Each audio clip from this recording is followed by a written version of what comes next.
Hello friends. तो आज हम लोग इस वीडियो में बात करने वाले हैं some basic concept of chemistry का पार्ट 2 लेक्चर। तो उसमें हम लोग पहले बात कर चुके हैं मैटर के बारे में, क्या क्या जो मैटर का प्रकार होता है माइक्रोस्कोपिक पे बांट कर देखे थे उसको, जिसमें सॉलिड लिक्विड और गैस आया था। प्रॉपर्टीज ऑफ मैटर पढ़ चुके थे। तो इस वीडियो में हम लोग पढ़ने वाले हैं properties of matter and there measurement. तो जो पढ़ चुके हैं उसमें उसका हम आगे पढ़ेंगे। पिछले लेक्चर को कंटिन्यू करते हुए इस लेक्चर में पढ़ेंगे कि उसका प्रॉपर्टीज जो मैटर हम लोग पढ़े हैं और उसका क्लासिफिकेशन पढ़े हैं, उसमें आगे पढ़ेंगे उसका प्रॉपर्टीज़ क्या क्या होता है। तो हम लोग जानते हैं कि किसी भी स्पेसिफिक सब्सटेंस का अलग अलग प्रॉपर्टीज़ होता है ना। उसी प्रकार इसमें बताया गया है every substance has unique properties. Their property can be classified into two categories. पहला फिजिकल प्रॉपर्टीज और दूसरा केमिकल प्रॉपर्टीज। मतलब दुनिया में जो भी सब्सटेंस है उसका कुछ ना कुछ प्रॉपर्टीज होता है, जिसमें प्रॉपर्टीज में को भी दो प्रकार में डिवाइड किया गया है, एक में फिजिकल प्रॉपर्टी और दूसरा में केमिकल प्रॉपर्टीज। और हम लोग बात होता है फिजिकल प्रॉपर्टी किसको बोलते हैं। फिजिकल मतलब नाम से ही पता चलता है, फिजिकल मतलब किसी चीज़ को देख कर फिजिकल प्रॉपर्टी। तो यहाँ पर बताया गया physical property can be measure और observe without changing the identity और कंपोजिशन।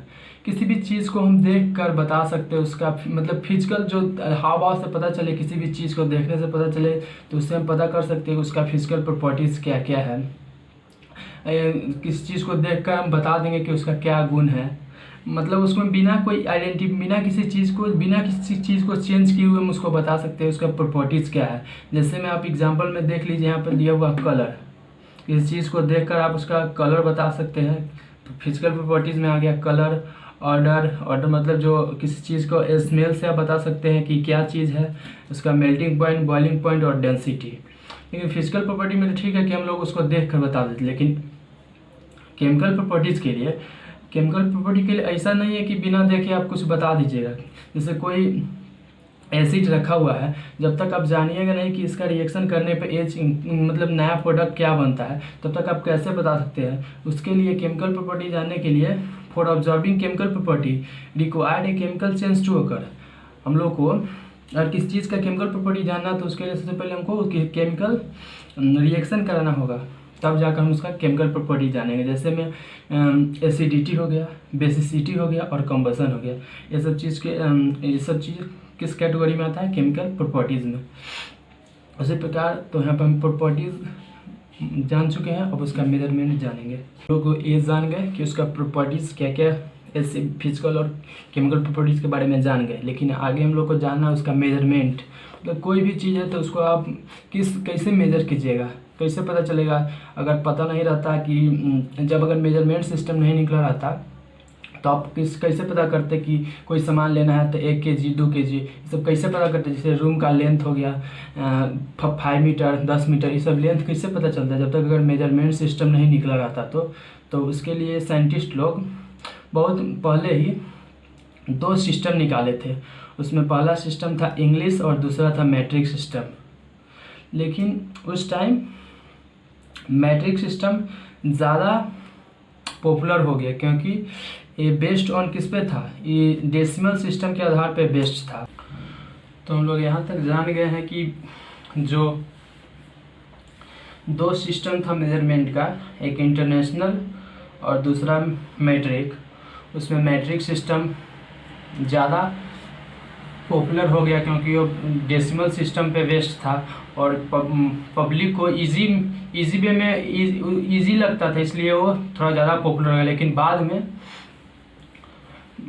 में उसको उससे भी बढ़िया एक एसआई सिस्टम निकल गया। तो उस सिस्टम के अनुसार इसमें 7 बेसिक यूनिट बताया गया है। तो यहाँ पर बताया गया है the international system of the unit, इसका ऐसा इसका शॉर्ट फॉर्म में लिखते हैं। The international system of unit was established by the 11th general conference on weight and measurement. देखिए वेट और मेजरमेंट का भी 10 बार इससे पहले कॉन्फ्रेंस हो चुका था, लेकिन इसमें ऐसा सिस्टम को मंजूरी नहीं दिया गया था। लेकिन जब 11th कॉन्फ्रेंस हुआ वेट और मेजरमेंट पे, तो इस बार मंजूरी दे दिया गया है कि इंटरनेशनल सिस्टम ऑफ यूनिट को, मतलब इसको हम लोग अपना जिस तरह से मैट्रिक सिस्टम को यूज करते हैं उसी बेस में हम इसको यूज कर सकते हैं। उसके लिए इसमें वही कॉन्फ्रेंस में इसका ऐसा यूनिट सिस्टम का 7 को बेसिक यूनिट दिया गया है, जिसमें लेंथ है, मास है, टाइम है, इलेक्ट्रिक करंट है, थर्मोडायनेमिक टेम्परेचर है, अमाउंट ऑफ सब्सटेंस है और लुमिनस इंटेंसिटी। इसमें बताया गया है कि बेस ऑफ फिजिकल क्वांटिटी, किस बेस पर जो 7 बेसिक क्वांटिटी दिया गया है, उसका सिंबल है, उसका नेम ऑफ एसआई यूनिट, उसका सिंबल फॉर एसआई यूनिट। तो सबसे पहला लेंथ हो गया, लेंथ का symbol small L, name of SI unit metre हो गया, सिंबल ऑफ यूनिट एम, और यहाँ पे मास हो गया, फिजिकल क्वांटिटी हो गया मास, उसका सिंबल डिनोट करेंगे एम से, और उसके बाद उसका एसआई यूनिट हो गया किलोग्राम और सिंबल हो गया उसका केजी। टाइम का सिंबल हो गया T, name of SI unit हो गया सेकेंड और उसका सिंबल हो गया एस। इलेक्ट्रिक करंट हो गया, इसको आई से रिप्रेजेंट करेंगे, इसका name of SI unit ampere हो गया, इसको रिप्रेजेंट करेंगे हम लोग, सिंबल इसका हो गया ए। थर्मोडायनेमिक टेम्परेचर टी हो गया, इसको एसआई यूनिट का हो गया केल्विन और इसको रिप्रेजेंट करेंगे के से के। उसके बाद amount of substance, amount of substance को सिंबल एन से रिप्रेजेंट करेंगे, उसका नेम ऑफ एसआई यूनिट हो गया मोल है, इसको सिंबल एसआई यूनिट के लिए मोल यूज करेंगे। लुमिनस इंटेंसिटी, इसको रिप्रेजेंट करेंगे आई और वी, नीचे में वी, उसके बाद इसको बोलते हैं नेम ऑफ इसका एसआई यूनिट का नेम है कैंडेला और उसको लिखते हैं सीडी। तो उसी प्रकार इंटरनेशनल सिस्टम को 7 बेसिक यूनिट दिया गया है। तो अगला मेरा नेक्स्ट टॉपिक है मास एंड वेट।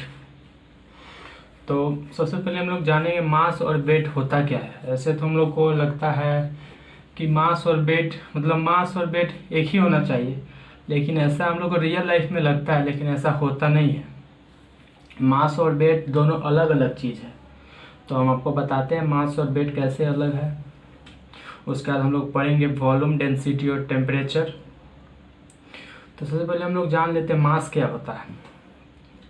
मास मतलब किसी भी चीज़ का एक्चुअल वेट क्या होता है। एक्चुअल वेट जो कहीं पे भी, यहाँ पे भी कोई चीज़ है तो इस पेन का जो वज़न होगा 25 ग्राम, यहाँ भी इसका वज़न 25 ग्राम ही होना चाहिए। चाहे इसको हम स्पेस में भी ले जाएंगे तो इसका वज़न 25 ग्राम ही होना चाहिए। तो मास होता है, उसको डिफिनेशन से समझ लेते हैं।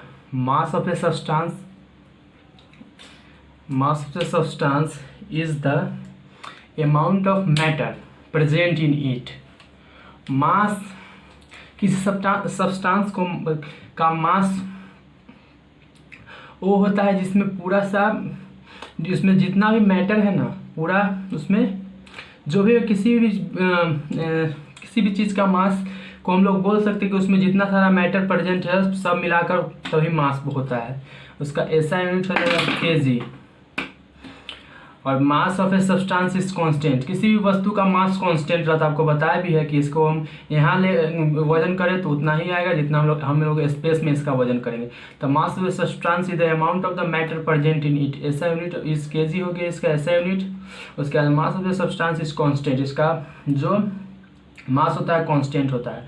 तो वेट में, तो वेट इज ए फोर्स, तो वेट अलग होता है। वेट जैसे कि हम लोग का वजन 50 kg है, मतलब जो भी आपका वजन है, तो लेकिन यहाँ पे वजन कुछ और होगा। तो वजन किसके वजह से हो रहा है, क्योंकि हम लोग पे एक अर्थ एक फोर्स लगा रहा है, उसका नाम है ग्रेविटेशनल फोर्स। तो जो फोर्स दिखाता है जब वेट मशीन पे जाते हैं तो जो फोर्स लगता है वही हम लोग का वेट होता है। तो वेट बाय डेफिनेशन समझ लेते हैं। Weight is force exerted by gravity on an object. Weight वो फोर्स है जो ग्रेविटेशनल फोर्स जो अर्थ लगाता है किसी भी ऑब्जेक्ट पे। द वेट में भी vary from place to place due to change in gravity. अगर हम लोग ये बात करें वेट का, तो वेट डिफर करता है। एक जगह कुछ और है, दूसरी जगह कुछ और है। जहाँ जहाँ, क्योंकि जहाँ ग्रेविटी चेंज होगा, जैसे अर्थ पे है तो ग्रेविटी का वैल्यू 9.8 नियरली हम लोग 10 बोलते हैं, और दूसरे जगह दूसरे स्पेस में जाएंगे तो ग्रेविटी के वैल्यू अलग होगा, तो वहाँ हम लोग का वेट कुछ और दिखाएगा। तो बस यही डिफरेंस है मास और वेट में। अगला टॉपिक आता है मेरा volume, density and temperature.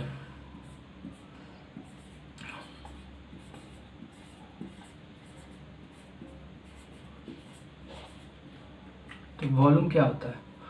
Volume is quantity of 3 dimensional space enclose by close surface. Volume किसी भी चीज़ का वॉल्यूम क्या होता है कि वो जो 3 डायमेंशनल स्पेस का बना हुआ, 3 डायमेंशनल स्पेस जो उसमें बना हुआ होता है, वही उसका वॉल्यूम कहलाता है। जैसे आप हम एक एग्जांपल पे आपको बता रहे हैं, एक कटोरी देखिए, इसमें इसका लेंथ भी है, सपोज कीजिए लेंथ है और ब्रेथ है, और इसका हाइट भी, मतलब 3 डायमेंशनल, ये कुछ स्पेस कवर कर रहा है ना। इसीलिए इसका वॉल्यूम है, जो इसका वॉल्यूम निकलेगा, इसका पूरा वॉल्यूम हो जाएगा। ये आपका लेंथ हो गया, ये ब्रेथ है और ये हाइट है इसका, तो इसका वॉल्यूम है। तो वॉल्यूम वही बताएगा। Volume is a quantity of 3 dimensional space enclose by the close surface. इसका ऐसा यूनिट होता है मीटर क्यूब। अगला टॉपिक आता है मेरा डेंसिटी। डेंसिटी क्या किसको बोलते हैं? Density of a substance is its mass per unit volume. किसी भी चीज़ का डेंसिटी अगर हमको निकालना है तो उसको मास को वॉल्यूम से डिवाइड कर देंगे तो उसका डेंसिटी निकल जाए। Density of a substance is its mass per unit volume. इसका ऐसा यूनिट होता है ग्राम पर सेंटीमीटर क्यूब। इसको ऐसे ही बोल सकते हैं ग्राम सेंटीमीटर के पावर -3। तो इसका डेंसिटी का एक फार्मूला आ गया है। कभी डेंसिटी का बात चले तो डेंसिटी जो फार्मूला क्वेश्चन में अगर वॉल्यूम दे दिया रहेगा और डेंसिटी दे दिया रहेगा तो मास निकालना होगा, तो इसे इंटरचेंज कर सकते हैं। डेंसिटी बराबर होता है मास बाय वॉल्यूम। हम लोग वॉल्यूम डेंसिटी का तो बात कर लिए हैं, अब हम लोग बात करते हैं टेम्परेचर का। टेम्परेचर क्या होता है? Temperature measure the degree of hotness and coldness of matter. किसी भी बॉडी का कितना गर्म है और कितना ठंडा है, टेम्परेचर से ही पता चलता है। और उसको हम अदर वर्ड में बोल सकते हैं, in other word we can say average kinetic energy of the molecules. मतलब उसका जो मॉलिक्यूल्स का एवरेज जो काइनेटिक एनर्जी है उसी को टेम्परेचर बोलते हैं। जैसे में कोई वाटर है तो आप लोग देखते हो ये है कि ठंडा पानी रखा हुआ ग्लास में तो एकदम शांत रहता है, लेकिन जब हम गैस पे पानी गर्म करते हैं तो उसका टेम्परेचर देखिएगा, जब गैस में टेम्परेचर बहुत ज़्यादा बढ़ता है तो पानी देखने लगेगा अपने आप एकदम एनर्जी में आ जाता है।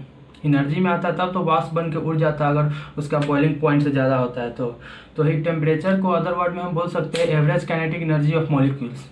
इसका ऐसा यूनिट होता है केल्विन, जिसको डिनोट करते हैं हम के से। तो इसको ऐसा यूनिट केल्विन होता है, लेकिन हम बहुत बार देखते हैं कि डिग्री सेल्सियस में भी यूनिट दिया रहता है। तो हम इसको कैसे कन्वर्ट करेंगे केल्विन से सेल्सियस में? उसके लिए हम जानते हैं कि वाटर का बॉइलिंग पॉइंट होता है, boiling point of water, BP of water कितना होता है 100 डिग्री। अब फ्रीजिंग पॉइंट होता है वाटर का 0 डिग्री सी। तो हम लोग तो ये रिलेशन जानते ही है कि डिग्री सेल्सियस को फ़ारेनहाइट में चेंज करना होगा डिग्री फ़ारेनहाइट में, तो ये फार्मूला लगा लें। लेकिन ये फार्मूला आता कहाँ है? तो उसके लिए हम लोग जानते हैं कि आइस पॉइंट 0 होता है और स्टीम पॉइंट 100 होता है। और उसके बाद उसी में अगर फ़ारेनहाइट में बात करें तो 32 डिग्री फ़ारेनहाइट 0 डिग्री सेल्सियस के बराबर होता है, और दूसरे 73.15 केल्विन के बराबर होता है। तो ये तीनों स्केल केल्विन और फ़ारेनहाइट होगा।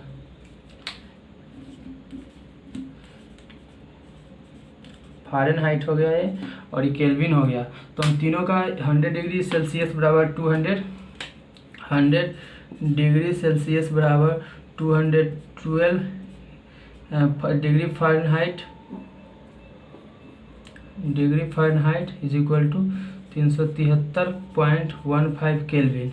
ये तीनों बराबर होता है। उसी तरह 0 degree Celsius equal to 32 degree Fahrenheit is equal to 273.15 Kelvin. ये तीनों क्या होता है, बराबर होता है। तो उसी तरह हम लोग जैसे इधर हम ग्राफ से बता दिए कि फॉर्मूला आया कहाँ से रियली में। तो यहाँ पे डिग्री सेल्सियस का एक एक्स एक्सिस पे ले लिए हैं डिग्री सेल्सियस और वाई एक्सिस पे हमने लिया डिग्री फ़ारेनहाइट। तो 0 डिग्री सेल्सियस कितना होता है, 0 डिग्री सेल्सियस 32 फ़ारेनहाइट। तो जब सेल्सियस 0 है तब 32 है, तो ये पॉइंट हो गया, इस पॉइंट का नाम दे दिए हम ए। ठीक है, अंदर हम जानते हैं कि 100 डिग्री सेल्सियस कितना फ़ारेनहाइट होता है, 212। तो इस पॉइंट का नाम हम लोग दे दिए ई। तो 2 पॉइंट हम ले लिए और एक नेक्स्ट पॉइंट कहीं पे ले लेते हैं। इस पॉइंट पे हम इस पॉइंट को हम डिग्री सेल्सियस बोल देते हैं और उसको बोल देते हैं हम डिग्री फ़ारेनहाइट। ठीक है, तो हम लोग देख रहे हैं कि यहाँ पे 2 ट्रायंगल बन रहा है, ABC और AED। तो दोनों ट्रायंगल क्या है, सिमिलर है। सिमिलर ट्रायंगल का साइड का रेशियो बराबर होता है, तो इसलिए हम लोग AC है ना, और AC का मान क्या होगा, AC का मान देख लीजिए। यहाँ पर डिग्री सेल्सियस है तो ये 0 है, ये 0 है तो C है डिग्री सेल्सियस, तो AC का वैल्यू हो जाएगा C - 0। और AC के बाद इस साइड हो गया और इस साइड बाई AD है ना, AD का मान कितना है 100 - 0।